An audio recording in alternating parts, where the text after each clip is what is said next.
கர்த்தருடைய பரிசுத்த நாமத்திற்கு மகிமை உண்டாவதாக. நம்முடைய தியானத்திற்காக சங்கீதம் 12ஆம் அதிகாரம் 5வது வசனத்தை நாம் வாசிக்கலாம். ஏழைகள் பாழாக்கப்பட்டது நிமித்தமும் எளியவர்கள் விடும் பெருமூச்சு நிமித்தமும் நான் இப்பொழுது எழுந்து அவன் மேல் சீறுகிறவர்களுக்கு அவனை காத்து சுகமாயிருக்க பண்ணுவேன் என்று கர்த்தர் சொல்லுகிறார்.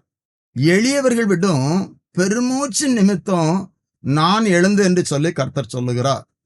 அன்பான தேவனுடைய பிள்ளைகளை, இந்த நாளிலும் பெருமூச்சு என்கிற தலைப்பில் யாரெல்லாம் பெருமூச்சு விட்டார்கள், கர்த்தர் அவருடைய பெருமூச்சை கேட்டு அவருடைய வாழ்க்கையில எப்படி கிரியை செய்தார் என்று சொல்லி உங்களுக்கு ஒரு செய்தியை நான் உங்களுக்கு சொல்ல விரும்புகிறேன். பெருமூச்சு என்பது நாம் அனைவருடைய வாழ்க்கையிலே ஏற்படுகிற ஒரு அனுபவம். நம்முடைய வேதனைகளை வெளிப்படுத்துகிற ஒரு அனுபவமாய் அது காணப்படுகிறது. அநேகர் மிகவும் நெருக்கப்படும் பொழுது, வேதனைப்படும் பொழுது, அநேக பிரச்சனைகள் அவருடைய வாழ்க்கையில கடந்து வரும்போது அவர்கள் பெருமூச்சு விடுகிறார்கள். இந்த நாளில நான் உங்களுக்கு சொல்லுகிற செய்தி, கர்த்தர் நம்முடைய பெருமூச்சை கேட்கிறவர். வேதத்திலிருந்து சில காரியங்களை இதற்கு ஆதாரமாக நான் உங்களுக்கு சொல்ல விரும்புகிறேன். முதலாவதாக யாத்திராகமம் 2ஆம் அதிகாரம் 24வது வசனத்துல நாம் இப்படியாய் வாசிக்கிறோம். தேவன் அவர்கள் பெருமூச்சை கேட்டு தாம் ஆபிரகாமோடும் ஈசாக்கோடும் யாக்கோபோடும் செய்த உடன்படிக்கையை நினைவு கூர்ந்தார். தேவன் அவர்கள் பெருமூச்சை கேட்டு, இங்கே தேவன் இஸ்ரவேல் ஜனங்களுடைய பெருமூச்சை கேட்டு, இதுல ஒரு காரியம் கூட சொல்லப்பட்டு இருக்கிறது. தாம் ஆபிரகாமோடும் ஈசாக்கோடும் யாக்கோபோடும் செய்த உடன்படிக்கையை நினைவு கூர்ந்தார். ஆபிரகாம் பலி செலுத்தின பின்பு கர்த்தர் ஆபிரகாமுக்கு தரிசனத்துல சில காரியங்களை சொன்னார். ஆதியாகமம் 15ஆம் அதிகாரம் 13, 14 வசனங்கள்ல அதை நாம் வாசிக்கிறோம். உன்னுடைய சந்ததியார் அந்நிய தேசத்துல 400 வருஷங்கள் உபத்திரப்படுவார்கள் என்று சொல்லி ஆதியாகமம் 15ஆம் அதிகாரம் 13, 14 வசனங்கள்ல இப்படியாக படிக்கிறோம்.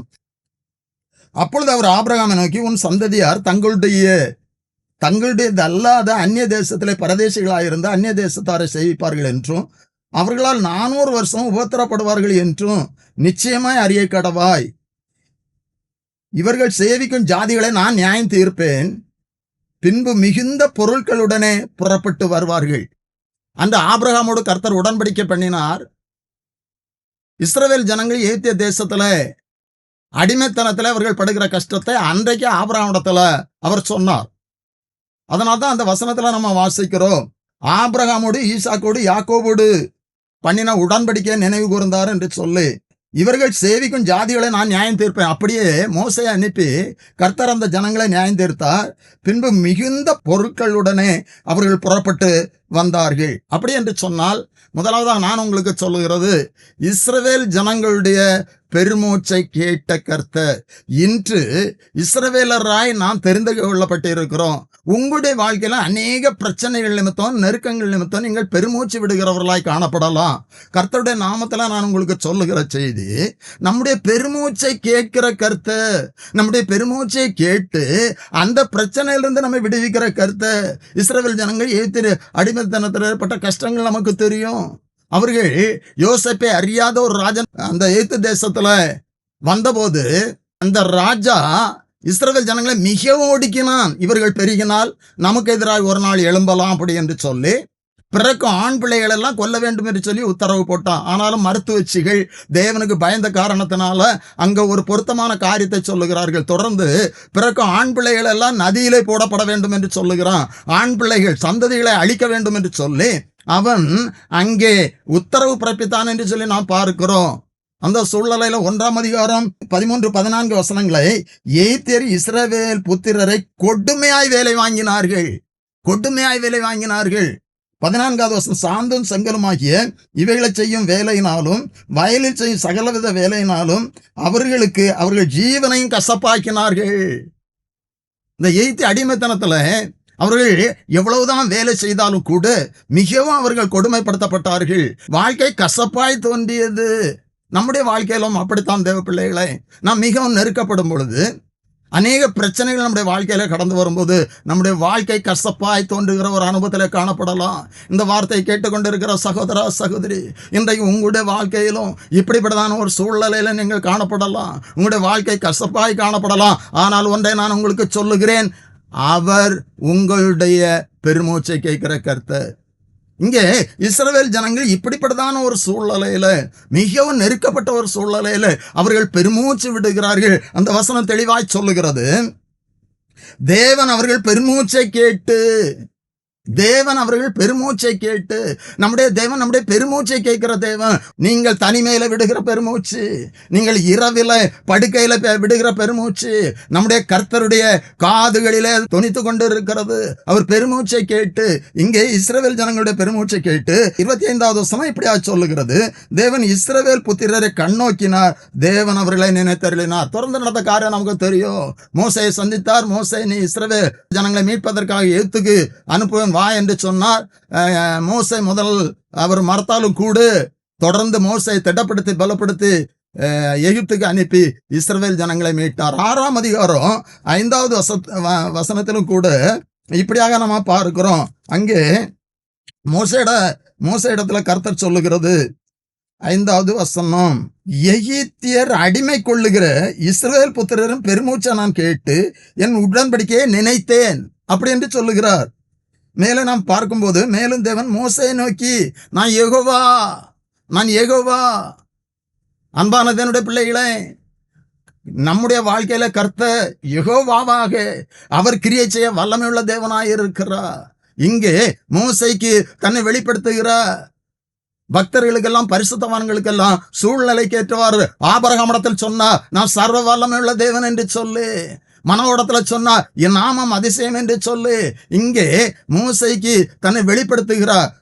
தொடர்ந்து அவர் சொல்லுகிற காரியம்தான், எகிப்தியரை அடிமை கொள்ளுகிற இஸ்ரவேல் புத்திரரின் பெருமூச்சை நான் கேட்டு என் உடன்படிக்கையை நினைத்தேன் என்று சொல்லுகிறார். நம்மோடு கூட கர்த்தர் உடன்படிக்கை பண்ணி இருக்கிறார். வேதம் சொல்லுகிறது, நான் சத்தியத்தை கை கொள்ளும் போது அவரோடு உடன்படிக்கை பண்ணுகிறோம், ஞான ஸ்நானத்தின் மூலம் நாம் உடன்படிக்கை பண்ணுகிறோம் என்று சொல்லி வேதம் சொல்லுகிறது. அவர் உடன்படிக்கையை நினைக்கிற கர்த்தர். அன்பான தேவனுடைய பிள்ளைகளை, மீண்டும் நான் உங்களுக்கு சொல்லுகிறேன், நம்முடைய வாழ்க்கையில எவ்வளவுதான் பிரச்சனை போராட்டங்கள் கடந்து வந்தாலும் அது நிமித்தம் நாம் விடுகிற பெருமூச்சை அவர் கேட்கிறவராய் இருக்கிறார். கேட்கிறவராக மட்டுமல்ல, நினைவு கூர்ந்து அங்கே மோசே அனுப்பி அவர்களை அந்த எகிப்து அடிமைத்தனத்திலிருந்து மீட்டு கானான் தேசத்திற்கு கொண்டு வந்தார் என்று சொல்லி நாம் பார்க்கிறோம். முதலாவதாக நான் உங்களுக்கு சொல்லுகிறது, அவர் பெருமூச்சை கேட்கிற கர்த்தர். நம்முடைய வாழ்க்கையில நாம் விடுகிற பெருமூச்சை அவர் கேட்டு, அவர் நம்முடைய வாழ்க்கையில பலத்த கிரியைகளை செய்ய அவர் வல்லமையுள்ள தேவனாய் இருக்கிறார். அப்போஸ்தலர் 7ஆம் அதிகாரம் 34ஆம் வசனத்திலும் கூட, எகிப்தில் இருக்கிற என் ஜனத்தின் உபத்திரத்தை நான் பார்த்து அவர்கள் பெருமூச்சை கேட்டு அவர்களை விடுவிக்கும்படி இறங்கினேன், ஆகையால் நீ வா, உன்னை எகிப்துக்கு அனுப்புவேன் என்று சொன்னார். மோசே இடத்துல கர்த்தர் சொல்லுகிறாரு, அவர்கள் எகிப்தில் இருக்கிற என் ஜனத்தின் உபத்திரத்தை நான் பார்த்து அவர்கள் பெருமூச்சை கேட்டு அவர்களை விடுவிக்கும்படி, பெருமூச்சு விடுகிற அந்த ஜனத்தை, அந்த பெருமூச்சு விடுகிற அந்த சூழ்நிலையிலிருந்து, அந்த நெருக்கத்திலிருந்து விடுவிப்பதற்கு நான் இறங்கினேன். ஆகையால் நீ வா, உன்னை எதிர்த்து அனுப்புவேன் என்று சொல்லுகிறார். இன்றைக்கு நம்முடைய பெருமூச்சையும் கேட்டு அவர் இறங்கி வருகிற கர்த்தராய் இருக்கிறார். நம்முடைய வாழ்க்கையில எந்த காரியத்திற்காக நாம் பெருமூச்சு விடுகிறோமோ, இஸ்ரவேல் ஜனங்கள் பல நெருக்கத்துல, பல பிரச்சனைகளில, எகிப்தில் இருக்கிற அந்த சூழ்நிலையில அவர்கள் பெருமூச்சு விட்டார்கள். அந்த பெருமூச்சை கர்த்தர் கேட்டு கர்த்தரை இறங்கி வந்தா. தொடர்ந்து நம்ம படிக்கிறோம். யாத்திராகமம் 12ஆம் அதிகாரம் 40வது வசனத்துல, இஸ்ரவேல் ஜனங்களை அவர் மீட்டு, எகிப்திலிருந்து மீட்டு கர்த்தர் அவர்களுக்கு பெரிதான விடுதலையை கொடுத்தார் என்று சொல்லி நாம் அங்கே பார்க்கிறோம். இஸ்ரவேல் புத்திரர் எகிப்திலே குடியிருந்த காலம் 430 வருஷம். இதுல ஒரு காரியத்தை கூட நாம் நினைவில் கொள்ள வேண்டும். அங்க ஆபிரகாம்கிட்ட கர்த்தர் 400 வருஷம் என்று சொன்னார். இங்கே 430 வருஷம் என்று சொல்லப்பட்டு இருக்கிறது. நான் என்னுடைய சிந்தனையில நினைப்பது, யோசேப்பை அறியாத ஒரு ராஜன் வந்தபோது அப்படி என்று சொன்னால், ஒரு 30 ஆண்டுகள் அவர்கள் எந்த பிரச்சனையும் இல்லாமல் இருந்திருக்கலாம். 400 ஆண்டுகள் அவர்கள் நெருக்கப்பட்டிருக்கலாம், உபத்திரப்படுத்தப்பட்டிருக்கலாம். அந்த சூழலில் பெருமூச்சு விட்டார்கள். அதனால தான் அங்கே 400 வருஷம் என்று சொல்லப்பட்டு இருக்கிறது, இங்கே 430 வருஷம் என்று சொல்லப்பட்டு இருக்கிறது. அவர்கள் இஸ்ரவேல் புத்திரரை எகிப்திலே குடியிருந்த காலம் 430 வருஷம். 430 வருஷம் முடிந்த அன்றைய தினமே கர்த்தருடைய சேனைகள் எல்லாம் எகிப்து தேசத்திலிருந்து புறப்பட்டது. அன்பான தேவனுடைய பிள்ளைகளே, இஸ்ரவேல் ஜனங்களுடைய பெருமூச்சை கேட்டு அந்த எகிப்திலிருந்து மீட்டு கானான் தேசத்திற்கு அவர் கொண்டு வந்தார். இன்றைக்கு நம்முடைய வாழ்க்கையிலும் அப்படித்தான். இந்த செய்தியின் மூலம் நாம் அறிய வேண்டியது, நம்முடைய பெருமூச்சை கர்த்தர் கேட்கிறார். ஒருவேளை என்னுடைய வேதனை, என்னுடைய பெருமூச்சு யாருக்கு தெரியும், யார் கேட்கிறா என்று சொல்லி நீங்கள் நினைக்கலாம். அப்படி நீங்கள் நினைத்து கொண்டிருந்தால் கர்த்தருடைய வார்த்தை இன்றைக்கு உங்களை பார்த்து சொல்லுகிறது, உங்களுடைய பெருமூச்சை நான் கேட்கிற கர்த்தர். இரண்டாவதாக யோபு 3ஆம் அதிகாரம் 34வது வசனத்துல, என் போஜனத்திற்கு முன்னே எனக்கு பெருமூச்சு உண்டாகிறது, என் கதறுதல் வெள்ளம் போல் புரண்டு போகிறது. நன்றாய் கவனிங்க. யோபு நன்றாய் வாழ்ந்திருந்த மனிதன், மிகவும் ஆஸ்தி ஐஸ்வர்யம் உள்ள ஒரு மனிதன். யோபுடைய வாழ்க்கையில வந்த பிரச்சனை நமக்கு தெரியும். கர்த்தர் சாத்தானுக்கு அனுமதி கொடுத்தார். அதனால சாத்தான் யோபுவை சோதித்தான். எல்லாம் அழிந்தது. இங்கே யோபு சொல்லுகிறாரு, என் போஜனத்திற்கு முன்னே எனக்கு பெருமூச்சு உண்டாகிறது, என் போஜனத்திற்கு முன்னே எனக்கு பெருமூச்சு உண்டாகிறது. 26வது வசனத்தில் சொல்லுகிறார், எனக்கு சுகமும் இல்லை, இளைப்பாறுதலும் இல்லை, அமைதலும் இல்லை, எனக்கு தத்தளிப்பே நேரிட்டது. இப்படிப்பட்டதான சூழ்நிலையில இன்றைக்கு தேவ பிள்ளைகளை நீங்கள் காணப்படலாம். யோபு சொல்லுகிற, என் போஜனத்திற்கு முன்பாக எனக்கு பெருமூச்சு. இன்றைக்கு நான் ஒரு சமாதானத்தோடு சாப்பிட முடியாத சூழ்நிலையில காணப்படலாம். நீங்கள் போஜனத்திற்கு முன்பாக, ஆகாரத்திற்கு முன்பாக அமர்ந்திருக்கும் போது உங்களுடைய பிரச்சனை உங்களுடைய மனதில், உங்களுடைய உள்ளத்துல நினைவுக்கு வரலாம். அப்பொழுது நீங்கள் பெருமூச்சு விடலாம். சரியாய் சாப்பிட முடியாத அனைவரும் சொல்லுகிறது உண்டு, என்னால சரியா சாப்பிட முடியல, என்னுடைய வாழ்க்கையில காணப்படுகின்ற வேதனை நிமித்தம், பிரச்சனைகள் நிமித்தம் என்னால் சாப்பிட முடியல. போஜனத்திற்கு முன்பாக பெருமூச்சு. இங்கே யோபனுடைய பெருமூச்சையும் கர்த்தர் மாற்றி 42ஆம் அதிகாரம் 12ஆம் வசனத்துல நம்ம வாசிக்கிறோம், ரெட்டிப்பான ஆசீர்வாதத்தை கர்த்தர் அங்கே யோபுக்கு முன்னால இருந்ததை விட ஒரு ரெட்டிப்பான ஆசீர்வாதம், 2 மடங்கான ஆசீர்வாதத்தை கொடுத்தார். இந்த யோபனுடைய பெருமூச்சை கேட்டார். யோபு எந்த சூழ்நிலையிலும் கர்த்தரை மறுதலிக்கவில்லை, கர்த்தரை வார்த்தையினால் வேதனைப்படுத்தவில்லை. இன்றைக்கு கர்த்தருடைய பிள்ளைகளாகிய நாம் இந்த வார்த்தையை கேட்டுக்கொண்டு இருக்கிற உங்களுடைய வாழ்க்கையிலும் கூட அநேக பிரச்சனைகள் கடந்து வரும்பொழுது நான் கர்த்தருக்கு விரோதமா பேசுகிறோமா, சிந்திக்கிறோமா?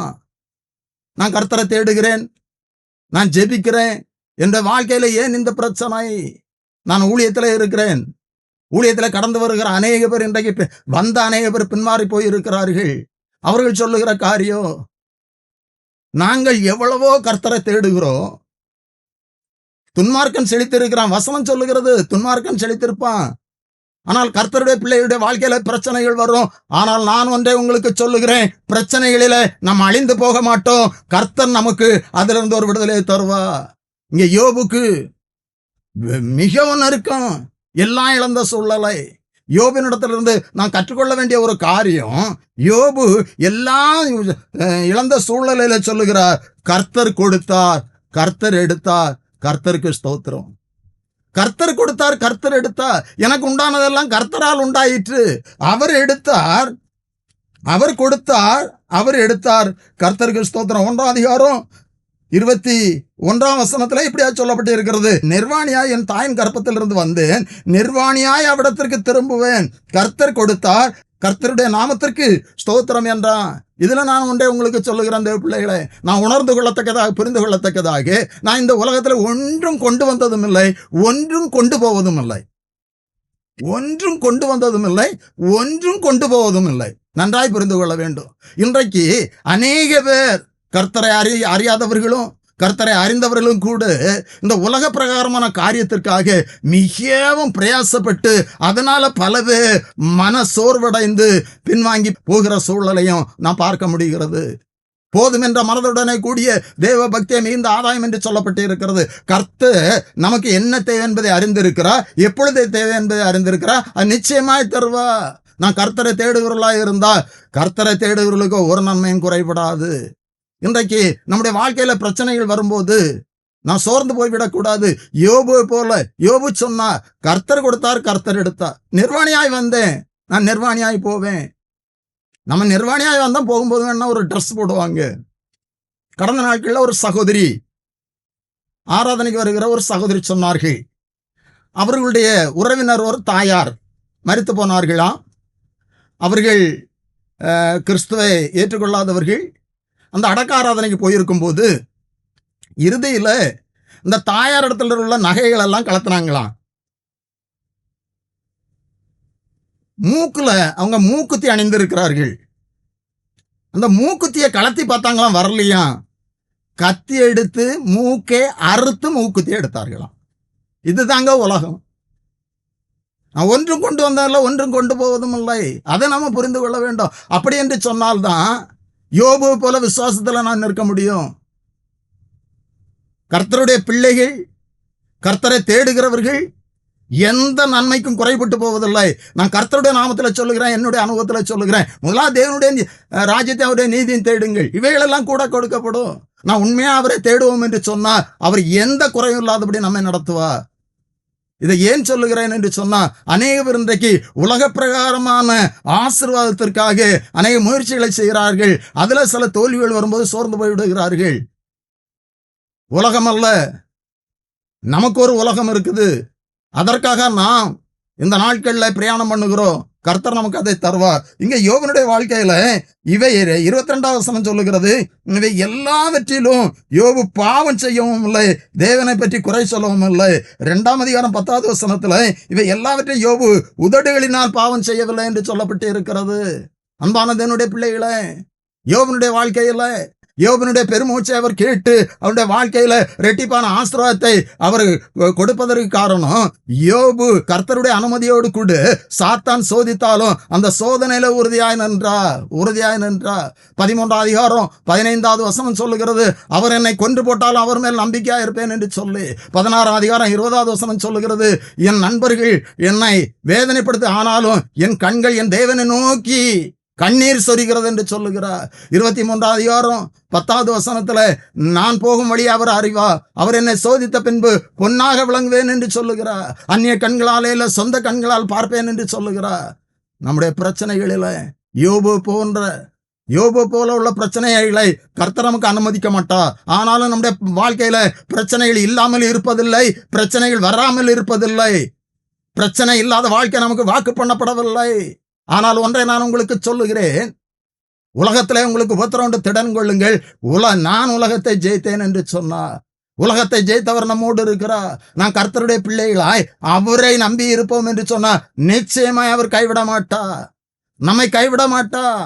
நம்முடைய பெருமூச்சை கேட்டு அவர் நம்முடைய வாழ்க்கையில பெரிய காரியங்களை செய்வார். நான் யோபனுடைய அனுபவத்தை சொல்லுகிறேன், மீண்டும் சொல்லுகிறேன். அவர் சொல்லுகிறார், என் போஜனத்திற்கு முன்னே எனக்கு பெருமூச்சு உண்டாகிறது, என் போஜனத்திற்கு முன்னே. அப்படிப்பட்டதான அனுபவம் இன்றைக்கு நம்முடைய வாழ்க்கையிலும் காணப்படலாம். ஆனா யோபனுடைய பெருமூச்சை கேட்டவர் நம்முடைய பெருமூச்சையும் கேட்டு நம்முடைய வாழ்க்கையில பெரிதான காரியங்களை செய்வா. நான் யோபு போல முன்னிலைமையை பார்க்கலாம் பின்னிலைமையை கர்த்தர் அதிகமாய் ஆசீர்வதிப்பார். 3ஆவதாக சங்கீதம் 6ஆம் அதிகாரம் 6வது வசனத்துல தாவீது இப்படியாக சொல்லுகிறார், என் பெருமூச்சினால் இளைத்து போனேன், முழுவதும் என் கண்ணீரால் என் படுக்கை மிகவும் ஈரமாக்கி என் கட்டிலே நினைக்கிறேன். நான் இதை வாசிக்கும் போதெல்லாம் நான் கற்பனை பண்ணி பார்ப்பேன், கட்டிலை கண்ணீரால் நினைக்கிறேன் என்று சொன்னால் அவர் படுத்திருக்கிற படுக்கை அவருடைய கண்ணீரால் நனைகிறது. எவ்வளவு வேதனை! தாவீது கர்த்தரால் தெரிந்து கொள்ளப்பட்டவர் தான், என் தாசனாகிய தாவீது என்று சொல்லி தாவீதை அழைத்த தேவன். ஆனால் தாவீதுடைய வாழ்க்கையில பெருமூச்சு இங்கே பெருமூச்சியினால் இளைத்து போனேன். இந்த நம்முடைய வாழ்க்கையிலும் அப்படித்தான் தேவ பிள்ளைகளே. நான் பெருமூச்சு விடும்போது நம்முடைய சரீரத்துல சோர்வு, நம்முடைய சரீரத்துல பலவீனங்கள் வருகிறது. நான் பெருமூச்சினால் இளைத்து போனேன் என்று சொல்லுகிறார்.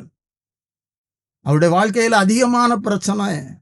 தாவீதுடைய வாழ்க்கையில என்றைக்கு அபிஷேகம் பண்ணப்பட்டாரோ, என்றைக்கு கோலியாத்தை அவர் ஜெயித்தாரோ, அன்றையில இருந்து சவுல் பொறாமையினால் கொல்ல தேடினான்.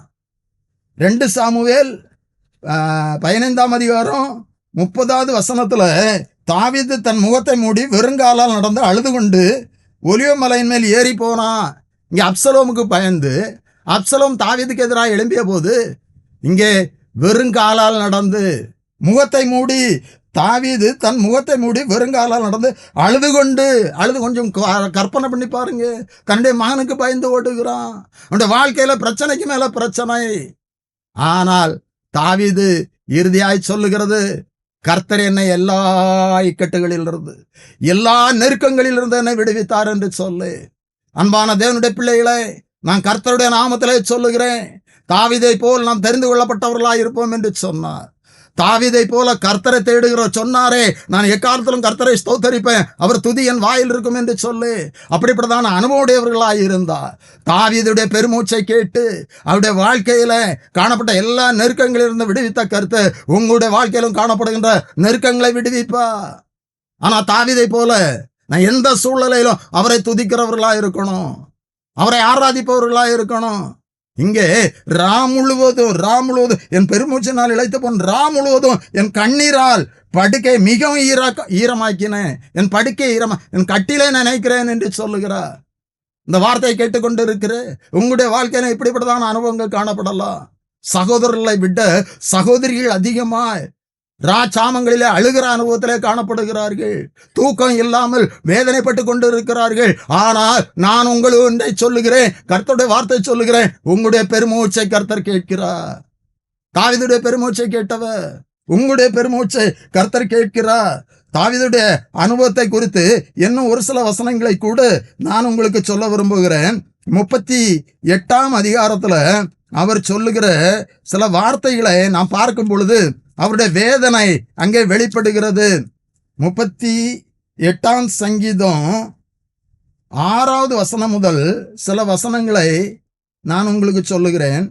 நான் வேதனைப்பட்டு ஒடுங்கினேன், நாள் முழுவதும் துக்கப்பட்டு திரிகிறேன், என் குடல்கள் எரிபந்தமாய் இருக்கிறது, என் மாம்சத்தில் ஆரோக்கியம் இல்லை.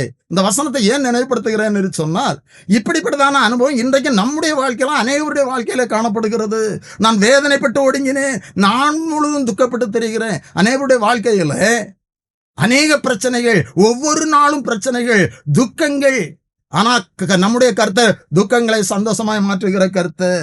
8வது வசனத்தில் எப்படியா சொல்லுகிறார், நான் பலனற்று போய் மிகவும் நொறுக்கப்பட்டேன், என் இருதயத்தின் கொந்தளிப்பினால் கதறுகிறேன், என் இருதயத்தின் கொந்தளிப்பினால் கதறுகிறேன். ஆனால் அதே சங்கீதத்துல 15வது வசனத்துல தாவீது சொல்லுகிற ஒரு வார்த்தை, கர்த்தாவே உமக்கு காத்திருக்கிறேன், என் தேவனாய் ஆண்டவரே நீர் மறு உத்தரவு கொடுப்பி, நீர் மறு உத்தரவு கொடுப்பி. இப்படிப்பட்டதான வேதனைகளை சொன்ன அந்த தாவீது அங்கே சொல்லுகிறாரு, உமக்கு காத்திருக்கிறேன், உமக்கு காத்திருக்கிறேன், என் தேவனாகி ஆண்டவரே நீர் மறு உத்தரவு கொடுப்பி.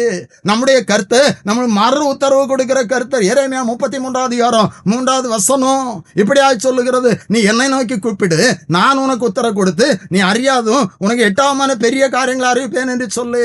சங்கீதம் 50:15 இப்படியா சொல்லப்பட்டு இருக்கிறது, ஆபத்து காலத்தில் என்னை நோக்கி கூப்பிடு, நான் உன்னை விடுவிப்பேன், நீ என்னை மகிமைப்படுத்துவாய் என்று சொல்லு. நாம் அவரை நோக்கி கூப்பிடும் பொழுது அவர் நமக்கு மறு உத்தரவு செய்கிற கருத்து. இங்கே தாவீது மிகவும் நெருக்கப்பட்டா. அவர் நெருக்கத்துல எல்லாம் கர்த்தர் நோக்கி கூப்பிட்டார். வசனம் சொல்லுகிறது, நான் நெருக்கத்துல கர்த்தர் நோக்கி கூப்பிட்டேன், அவர் என்னை கேட்டார்கள் என்று சொல்லுகிறார். அன்பான தேவனுடைய பிள்ளைகளை, உங்களுடைய வாழ்க்கையில எப்படிப்பட்டதான நெருக்கமா இருந்தாலும், நீங்கள் பெருமூச்சு விடுகிற அனுபவத்துல இருந்தாலும் கர்த்தரை நோக்கி கூப்பிடுங்கள், கர்த்தரை நோக்கி கூப்பிடுங்கள். இஸ்ரவேல் ஜனங்கள் அங்கே பெருமூச்சு விட்டார்கள், அவர்கள் தேவனை நோக்கி கூப்பிட்டார்கள். அவர்களுடைய அந்த பெருமூச்சை கர்த்தர் கேட்டு அவருடைய வாழ்க்கையில அற்புதம் செய்தா. யோபினுடைய பெருமூச்சு, யோபு பெருமூச்சு விட்டாலும் கூட, தன்னுடைய வாழ்க்கையில எல்லாவற்றையும் இழந்து போனாலும் கூட, கர்த்தரை நோக்கி அவர் கூப்பிடுகிறவரா, கர்த்தரிடத்தில் அவர் விசுவாசம் உள்ளவராயிருந்தா, எல்லாவற்றையும் இழந்த எல்லாவற்றையும் 2 மடங்காய் திரும்ப பெற்றுக்கொண்டா. நம்முடைய வாழ்க்கையில கர்த்தர் அற்புதங்களை செய்ய வல்லவராய் இருக்கிறார். நம்முடைய பெருமூச்சை கேட்டு நம்முடைய வாழ்க்கையில அவர் கிரியை செய்ய வல்லவராய் இருக்கிறார். நம்முடைய பெருமூச்சு என்று மாறும், என்னுடைய கண்ணீர் என்று மாறும் என்று சொல்லி வேதனைப்பட்டு கொண்டிருக்கிற தேவ பிள்ளைகளே, உங்களுடைய பெருமூச்சை கர்த்தர் கேட்கிறார். நீங்க என்ன காரணத்திற்காக பெருமூச்சு விடுகிறீர்கள் என்பதை கர்த்தர் அறிந்திருக்கிறார். இங்கே தாவீதுடைய வாழ்க்கையில என்ன அநேக காரியங்களை சொல்ல முடியும். தாவீதுடைய வாழ்க்கை நமக்கு ஒரு பாடமாய் இருக்கிறது. தாவீதுடைய வாழ்க்கையில கர்த்தர் கிரியை செய்த பொழுது தாவீது சொல்லுகிற காரியம், சங்கீதம் 18 அவர் சொல்லுகிறார், தேவரீ என் விளக்கை ஏற்றி. தேவன் மங்கி எரிகிற திரியை அணையாமலும் என்று சொல்லப்பட்டிருக்கிறது. தேவ பிள்ளைகளை, இன்றைக்கு உங்களுடைய வாழ்க்கை சில பிரச்சனைகள்லாம் மங்கி இருக்கலாம், அதனால் நீங்க பெருமூச்சு விடலாம். இங்கே தாவீது அவர் சொல்லுகிற வார்த்தை, தேவரீரின் விளக்கை ஏற்றுவீர். விளக்கை என்று சொன்னால் நம்முடைய வாழ்க்கை. என் தேவனாகிய கர்த்தர் என் இருளை வெளிச்சமாக்குவா. நம்முடைய வாழ்க்கையில காணப்படுகின்ற பிரச்சனைகள், அந்த இருள் போன்ற அநேக பிரச்சனைகள் நம்முடைய வாழ்க்கையில காணப்படலாம். அங்கே என் தேவனாகிய கர்த்தர் என் இருளை வெளிச்சமாக்குவா. உம்மாலே நான் ஒரு சேனைக்குள் பாய்ந்து போவேன், என் தேவனாலே ஒரு மதிலை தாண்டுவேன். உம்மாலே நான் ஒரு சேனைக்குள் பாய்ந்து போவேன். நமக்கு விரோதமாய் அநேக பிரச்சனைகள் எழும்பலாம், சத்துரு அநேக பிரச்சனைகளை கொண்டு வரலாம். ஒரு சேனை போன்று நமக்கு முன்பாய் பெரிய பிரச்சனை நிற்கலாம். ஆனால் தாவீது சொல்லுகிறார், நான் உம்மாலே நான் ஒரு சேனைக்குள் பாய்ந்து போவேன். நம்ம எல்லாருக்கும் தெரியும், 1 சாமுவேல் 17 பெலிஸ்தேர் எதிராய் நிற்கிறார்கள். பெலிஸ்தியன் கோலியாத் மிரட்டி கொண்டு இருக்கிறான், சவால் விடுகிறான். அங்கே கர்த்தருடைய நாமத்திலே அந்த சேனைக்குள் தாவீது பாய்ந்து போனா பெரிய வெற்றியை பெற்றுக்கொண்டா. உம்மாலே நான் ஒரு சேனைக்குள் பாய்வேன். தேவ பிள்ளைகளை, நம்மால முடியாதுங்க. நம்முடைய பெருமூச்சு நம்மால மாற்ற முடியாது, நம்முடைய பெருமூச்சை. ஆனால் கர்த்தர் பெருமூச்சை மாற்றுகிறவர். அவருடைய நாமத்துல நாம் ஒரு ஜெயத்தை பெற முடியும். அந்த எரிய கோட்டையை உடைத்த கர்த்தர் நம்முடைய வாழ்க்கையிலும் எரிய போன்ற மதில் காணப்படலாம். தாவீது சொன்னாரே, உம்மாலே நான் ஒரு மதிலை தாண்டுவேன். அப்படியே நாமும் அவராலே ஒரு மதிலை தாண்டுவோம். அப்படிப்பட்டதான ஜெயத்தை கர்த்தர் நமக்கு தருவார். 3 காரியங்களை நான் உங்களுக்கு சொன்னேன். நம் பெருமூச்சை கேட்டு அவர் எழுந்திருக்கிற கர்த்தர். அப்படித்தான் முதல் வசனத்து முதல்ல 12ஆம் அதிகாரம் சங்கீதம் 12:5 நாம் வாசித்தோம். அவர் பெருமூச்சை கேட்டு அவர் எழுந்திருக்கிற கர்த்தர். ஏழைகள் பாழாக்கப்பட்டது நிமித்தமும் எளியவர்கள் விடும் பெருமூச்சு நிமித்தம் நான் இப்பொழுது எழுந்து, கர்த்தர் நமக்காக எழுந்த உங்களுக்காக உங்களுடைய பெருமூச்சை கேட்டு அவர் எழுந்து கிரியை செய்ய போகிறார். தேவ பிள்ளைகளே, நம்முடைய வாழ்க்கையில அநேக பிரச்சனைகள் கடந்து வந்தாலோ நாம் அழிந்து போக மாட்டோம். இஸ்ரவேல் ஜனங்களுடைய பெருமூச்சை கேட்டு அவர் இறங்கி வந்தா, அற்புதம் செய்தா. யோபுடைய வாழ்க்கையில காணப்பட்ட எல்லா வேதனைகளையும் மாற்றி இழந்த அனைத்தையும் ரெட்டிப்பாய் திருப்பி கொடுத்தா. தாவீதுடைய பெருமூச்சை கேட்டு சகல காரியங்கள் இருந்து எல்லா நெருக்கத்திலிருந்து விடுவித்து தாவீதை அவர் ஆசீர்வதித்தார், உயர்த்தினார். அப்படியே நம்முடைய வாழ்க்கையிலும் இந்த வார்த்தை கேட்டுக்கொண்டிருக்கிற தேவ பிள்ளைகளே, உங்களுடைய வாழ்க்கையிலும் காணப்படுகின்ற அந்த பெருமூச்சு, பிரச்சனையும் தான் நீங்கள் விடுகிற பெருமூச்சை அவர் கேட்கிறார். உங்களுடைய வாழ்க்கையில குடும்பத்துல கர்த்தர் பெரிய காரியங்களை செய்வார், உங்களை ஆசீர்வதிப்பார். ஜெபிக்கலாம். எங்களுக்காக எல்லாவற்றையும் செய்து முடிக்கின்ற எங்கள் பரிசுத்த பரலோகத்தின் பிதாவே, ஆசீர்வாதமான இந்த இரவு வேளைக்காக உமக்கு ஸ்தோத்திரம் அப்பா. இந்த வேளையிலும் பெருமூச்சு என்கிற வார்த்தையை ஆதாரமாக கொண்டு ஒரு செய்தி எங்களுக்கு நீர் தந்தீரப்பா. இந்த வார்த்தையை கேட்ட ஒவ்வொருவருக்காக அடியனுடைய சமூகத்தில் செபிக்கிறேன் அப்பா. ஒவ்வொருடைய வாழ்க்கையிலும் அவர்கள் பிரச்சனை நிமித்தம் நெருக்கத்தை நிமித்தம் விடுகிற பெருமூச்சை நீர் கேட்கிறீரப்பா. பெருமூச்சை கேட்டு நீர் விடுதலை தருகிற கர்த்தரப்பா. இஸ்ரவேல் ஜனங்கள் எகிப்து அடிமைத்தனத்திலிருந்து பெருமூச்சு விட்ட பொழுது அவருடைய பெருமூச்சை கேட்டு இறங்கி வந்த கர்த்தரப்பா. அப்படியே யோபு பெருமூச்சு, என் போஜனத்திற்கு முன்பாக என் பெருமூச்சு என்று சொல்லுகிறார் அப்பா. அப்படிப்பட்டதான அனுபவத்துல கர்த்தாவே காணப்படுகின்ற பிள்ளைகளுக்காக என்னுடைய சமுதலை ஜெபிக்கிறேன் அப்பா. யோபனுடைய பெருமூச்சையும் மாற்றினீரப்பா. அப்படியே தாவீது பெருமூச்சினால் இளைத்து போனேன் என்று சொல்லுகிறார் அப்பா. முழுவதும் என் படுக்கையை ஈரமாக்கினேன், கண்ணீரால் என் கட்டினேன் நினைக்கிறேன் என்று சொல்லுகிறார் அப்பா. அப்படிப்பட்டதான அனுபவத்தில் இருக்கிற நம்முடைய பிள்ளைகளை பாருங்கப்பா.